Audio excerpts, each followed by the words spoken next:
हाय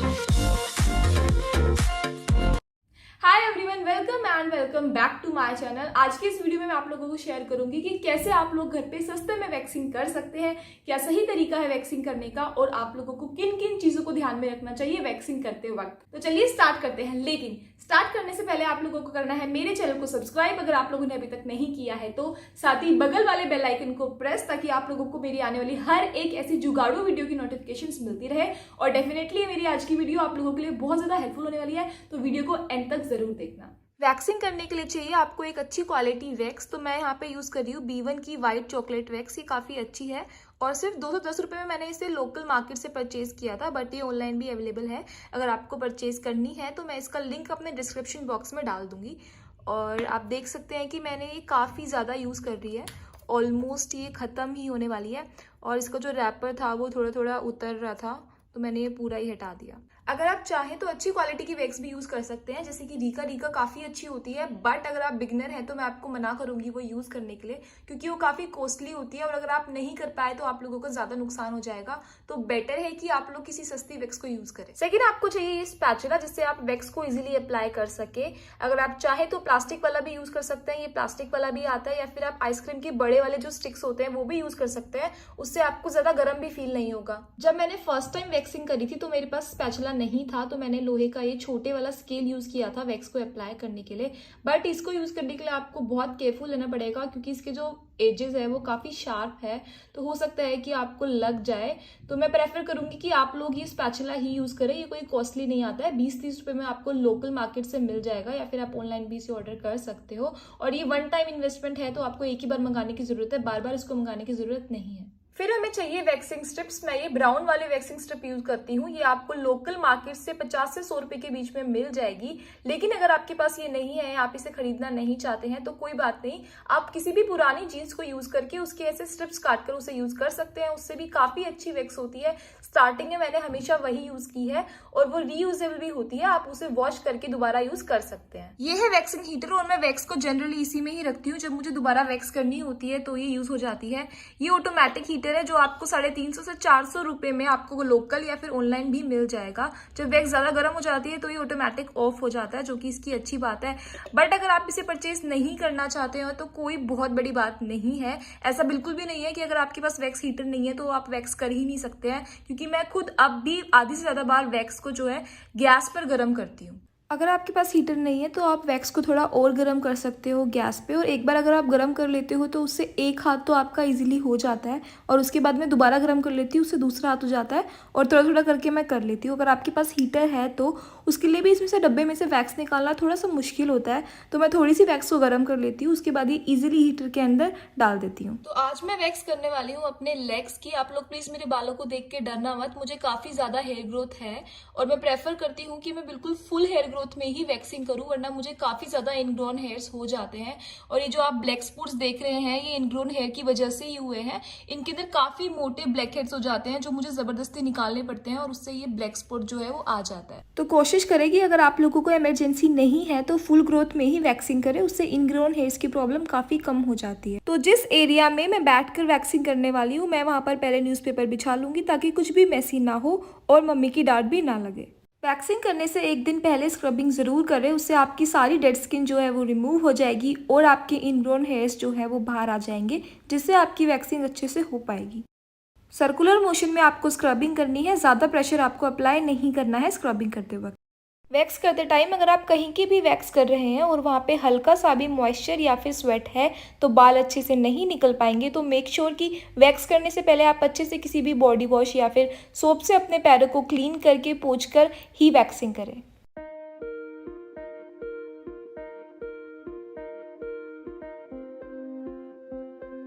सबसे ज़्यादा बालों के ना निकलने के चांसेस होते हैं ह्यूमिडिटी या फिर बारिश वाले मौसम में। तो मेक श्योर जब भी अगर आप ऐसे मौसम में वैक्सिंग कर रहे हैं तो हमेशा एसी ऑन करके ही वैक्सिंग करें। मैं जनरली भी जब भी वैक्सिंग करती हूँ सर्दियों को छोड़ के तो मैं हमेशा एसी ऑन करके ही वैक्सिंग करती हूँ, उससे बाल अच्छे से निकल जाते हैं। अब हम हीटर को ऑन करके वैक्स को थोड़ा मेल्ट कर लेंगे।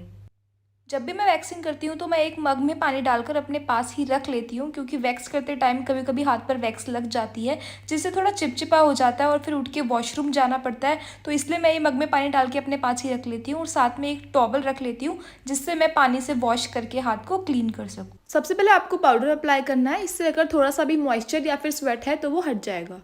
आप कोई भी पाउडर अप्लाई कर सकते हो जो आपके पास इजीली अवेलेबल है, इसके लिए कोई भी अलग से पाउडर नहीं आता है। वैक्स अब गर्म हो चुकी है तो आपको इसकी कंसिस्टेंसी कुछ इस तरह की रखनी है, थोड़ी पतली, ताकि ये इजीली स्पैचुला से अप्लाई हो जाए। अगर आप इसे थोड़ा मोटा रखते हैं तो पहला तो वो अप्लाई करने में टाइम लगेगा और दूसरा उससे वैक्स ज़्यादा यूज़ होती है। आपको इसे अप्लाई करने से पहले एक बार ज़रूर टच करके देखना है कि कहीं ये बहुत ज़्यादा गर्म तो नहीं है, आपके लिए टॉलरेबल है या नहीं। अगर ये बहुत ज़्यादा गर्म हुई तो उससे आपकी स्किन भी जल सकती है, तो आपको इसके लिए बहुत ही ज़्यादा केयरफुल रहने की नीड है। आपको वैक्स को अपने बालों की डायरेक्शन में ही अप्लाई करना है। मेरी डायरेक्शन जो है वो डाउनवर्ड है, नीचे की साइड है, तो मैं ऊपर से नीचे इसे अप्लाई करूँगी। आपको पहले चेक करना है कि आपकी डायरेक्शन किस साइड है, आपको उस साइड फिर वैक्स को अप्लाई करना है। अगर आप अपोजिट साइड वैक्स को अप्लाई करते हैं तो उससे आपके इनग्रोन हेयर्स के चांसेस काफ़ी ज़्यादा बढ़ जाते हैं।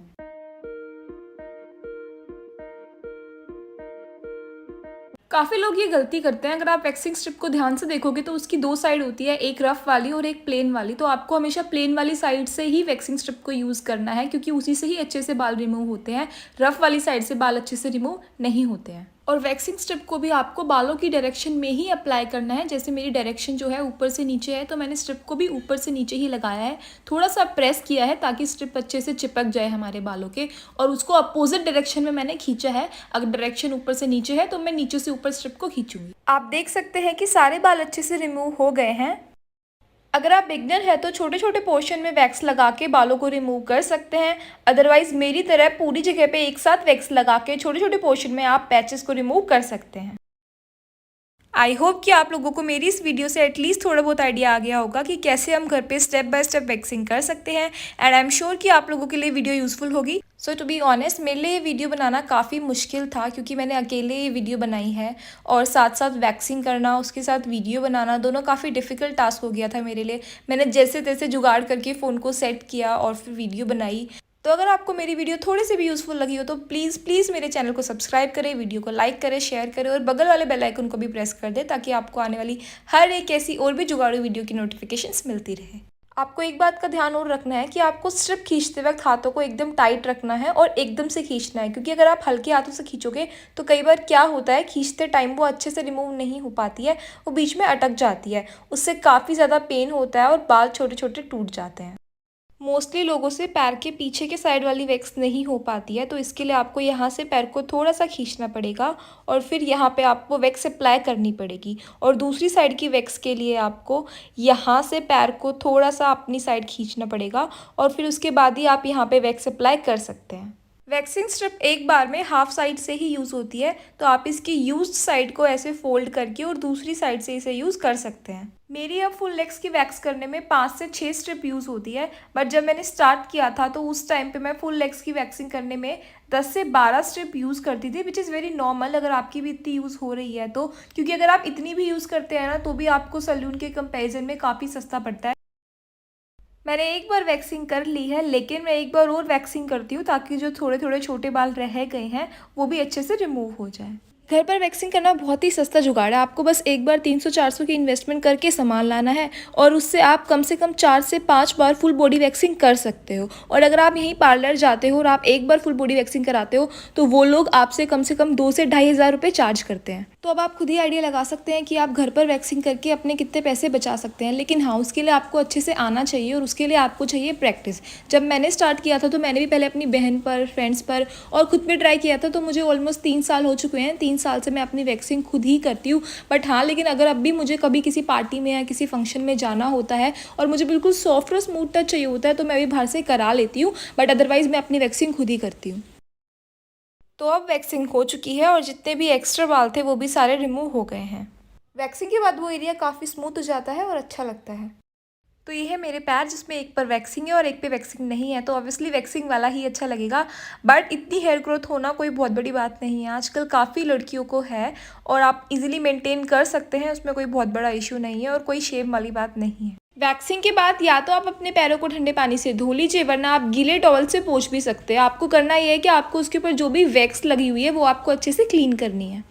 और सबसे सबसे इम्पॉर्टेंट चीज़ ये कि आपको हमेशा वैक्सिंग के बाद कोई भी आफ्टर हेयर रिमूवल लोशन या फिर कोई भी लोशन यूज़ करना है। अगर आपको रेडनेस होती है या इरिटेशन होती है तो आप कोई भी अच्छा after hair removal lotion use कर सकते हैं। और मैं उसके लिए यूज़ करती हूँ न्यूड का आफ्टर हेयर रिमूवल लोशन। आप इसे जस्ट आफ्टर वैक्सिंग या शेविंग या कोई भी हेयर रिमूवल क्रीम यूज़ करने के बाद यूज़ कर सकते हैं। ऐसा कोई कंपल्सरी नहीं है कि अगर आप वैक्सिंग कर रहे हैं तो ही आप इसे यूज़ करें। यहाँ तक कि आप इसे आईब्रो और अपर लिप्स पे भी यूज़ कर सकते हैं बनवाने के बाद। इससे जो स्किन रेड हो जाती है और आपको स्किन इरिटेशन होती है वैक्सिंग या थ्रेडिंग की वजह से, वो आपको नहीं होगी।